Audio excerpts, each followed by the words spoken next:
I'm here with Cat Kerr. Now, Cat, you've told me that even though you brought these absolutely fantastic portraits, you're not much of a face drawer. Oh, I'm horrible at it, to be honest. It doesn't look like it, because when I look at these beautiful pieces, they look so symmetrical and perfect, and like they're so fun. So what's your secret? The secret is I'm going to take the stress out of drawing a face today by using a magazine page as the base.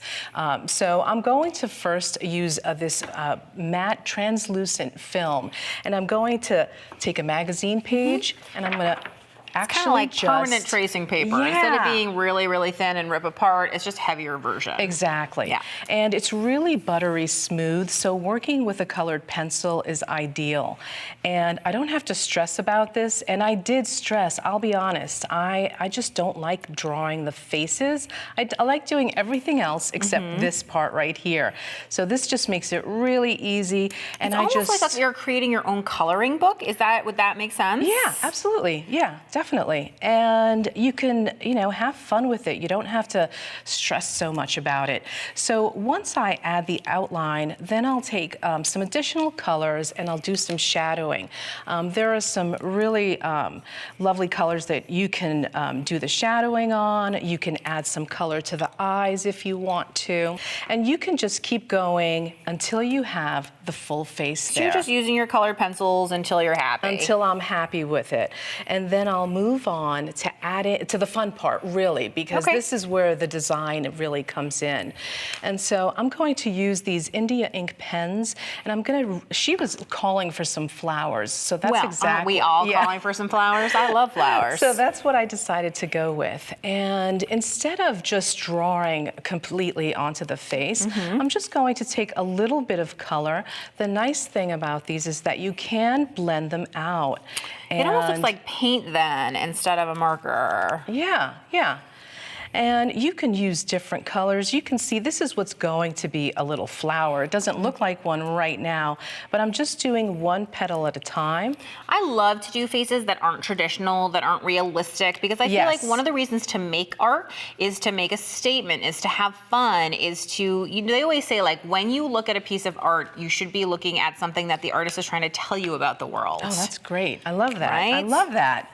And I'm also going to use some green, just for the greenery in the flowers. And again, I'm going to just spread it around using my little cotton swab here. And because I had the flowers, she was also calling for some wordage on the side.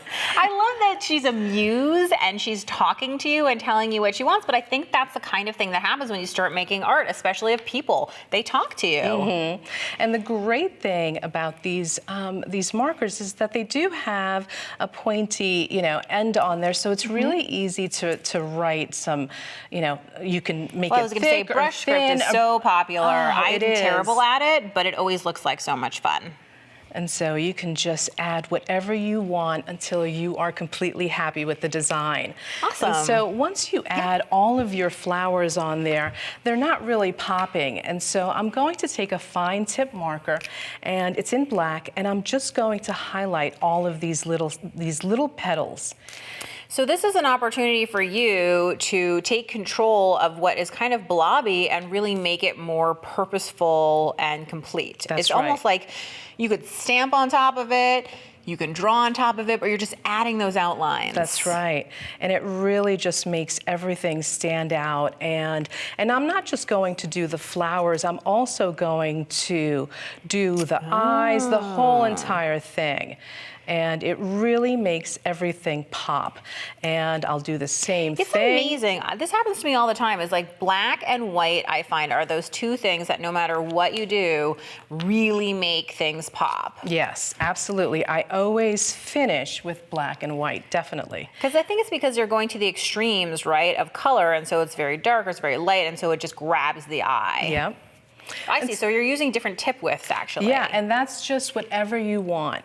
And so once you finish with adding your black, I finish off this page by just coming back in with a little bit of shadow and the crayons, and just adding it to the sides and making sure that she's really standing out.